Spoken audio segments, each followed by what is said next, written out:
Alright, so there's this kid Candide, right? And he's a really sweet dude. Not like a sweet dude like rollerblading down Dinosaur Mountain being chased by the magma police doing sweet kickflips kind of sweet. But like, you know, just like a regular kind of a sweet dude. Like, sweet in the original sense. Not sweet in the sense that I have bastardized it to mean over the course of my short and horrible life. But, also, he has a pretty sweet life. Sweet in the magma dinosaur fucking riding the roller skates sense, because he lives in a castle owned by some sweet baron who has a daughter who's super hot and who Candide might not even be related to, so that's good. And he also has a really sweet professor named Professor Pangloss, who's actually kind of a retard, but we'll get more into that later. What Pangloss does most of the time is he just teaches Candide about his bullshit philosophy, which is that we live in the best of all possible worlds, because of shit like how noses are designed for glasses, and so we have glasses. And apparently also chambermaids are designed for Professor Pangloss to fuck the shit out of while Cunegonde watches and then becomes curious with scientific curiosity and decides to try the same experiment on Candide. So Candide almost gets laid. And when I say almost, I mean he gets his tongue in her mouth and then the fucking Baron, her father, shows up like, whoa, what is this? What's going on? Ew, ew, ew, and fucking kicks Candide out of the castle. So really they don't live in the best of all possible worlds. Really, this whole book is just an attempt by the author Voltaire to disprove that philosophy, although I don't think that you need a whole book to disprove that philosophy. That philosophy is just like pure grade A, class A bullshit. But I do appreciate that he's using sarcasm to prove his point as opposed to just sending everyone to hell like Dante did. This is the difference between the Italians and the French. The Italians, everybody dies, everybody's in hell. The French, let's use sarcasm for 100 pages. So anyway, Candide's outside of the house, and he's outside of the castle, he's in the shitty world, and the first dudes that he comes in contact with are these two soldiers of the king of the Bulgars. Or the Bulgars, or the Bulgarians, I have no idea.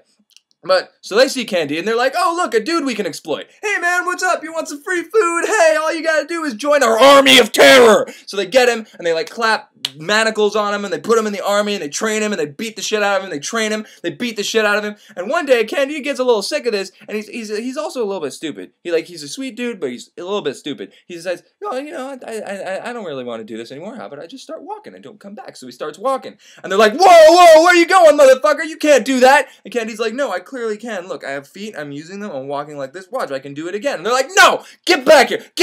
No. And they bring him back there, and they're like, okay, motherfucker, which would you prefer? Would you prefer that we shoot 12 bullets into your head simultaneously, or would you prefer that you get beaten by the entire 1,000 dudes in this regiment 36 times? And Candide's like, I would prefer not to do either of those things. And they're like, not an option, bitch. Candide's like, why? Okay, fine. I will pick the option that does not involve all the bullets. So he has to run through the entire regiment while everybody beats him with whips. And so he's running, he runs through one time, so he gets beat 1,000 times. He runs through twice, he gets beat 2,000 times. He runs through 3 times, he gets beat 3,000 times. And he's about to go through the 4th time, and he's like, you know what, guys? You know, could you just do me a favor and just, like, cave my head in instead of all of this? And they're like, sure, sounds like a good idea to us. But then right at that moment, the king of the Bulgars walks by, and he's like, nah, man, that dude's a retard. Let's pardon him this one time. And tomorrow we go to war. So they go to war, and they start murdering all these dudes. Like 30,000 people die. Now, Candide is a sweet dude, a little bit of an idiot, also kind of a pansy at this point in the book. So he hides for the entire battle, and then he's like, you know what, I think I'm just gonna go hang out somewhere else. So he starts walking, and he walks away through like the massive fields of murdered dudes with like their torsos all hanging out, and the chicks who got raped, and like people stuffed into each other's bodies, like horrible, just awful.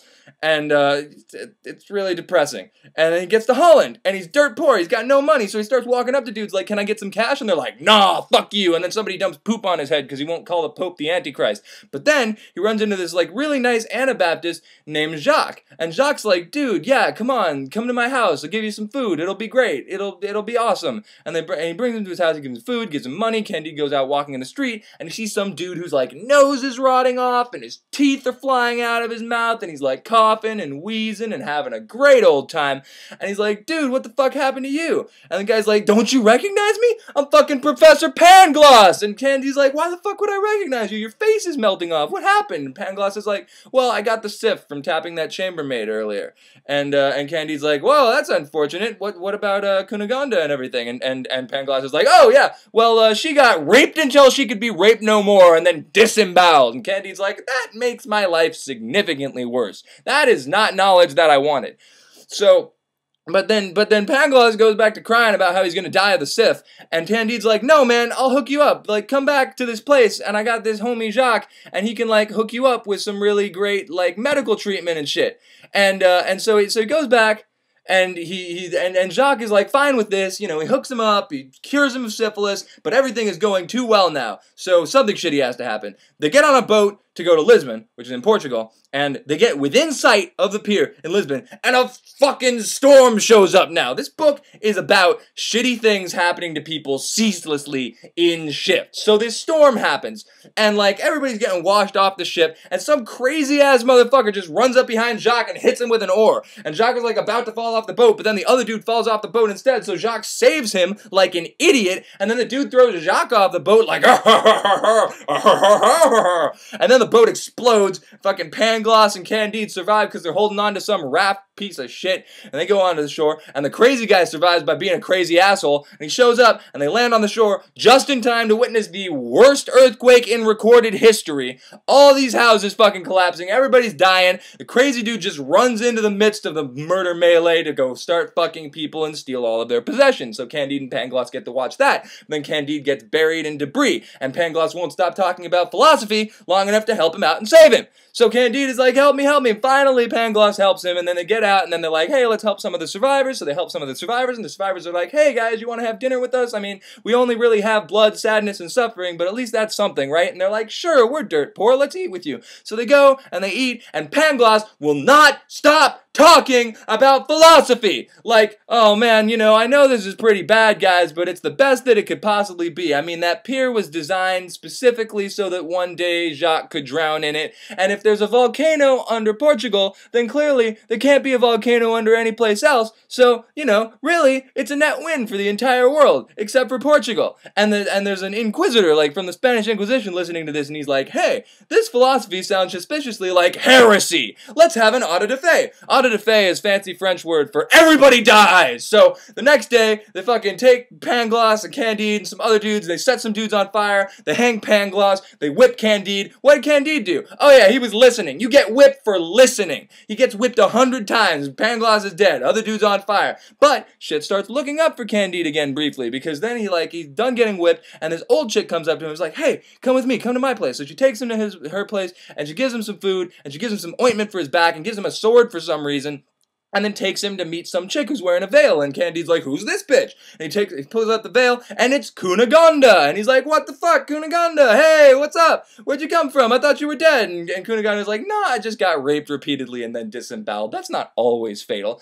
Basically what happened, I got raped, right? Then I got stolen, then I got sold to this Jewish guy who lives here, and then the Jewish guy got blackmailed by the Inquisitor for the rights to sleep with me like half the time, but I don't sleep with either of them because they're gross. But anyway, before midnight on Saturday, the Jewish dude has me, and then after midnight, when it turns to Sunday, the Inquisitor has me, and right on cue, the Jewish guy shows up, because it's before midnight on Saturday, and he's like, what the fuck's going on? And Candide's like, oh, stab you. So he stabs him with the sword, and the dude dies, and then Cunegonde's like, what the fuck? Now we're criminals, now we're murderers. And Candide's like, and then the Inquisitor shows up, because now it's after midnight, and Candide stabs him, and they're like, what the fuck do we do now? Now we're double criminals. And the old woman shows up, and she's like, okay, let's get on some fucking horse and get the fuck out of here. Even though that's pretty difficult for me, because I have literally only half of a butt.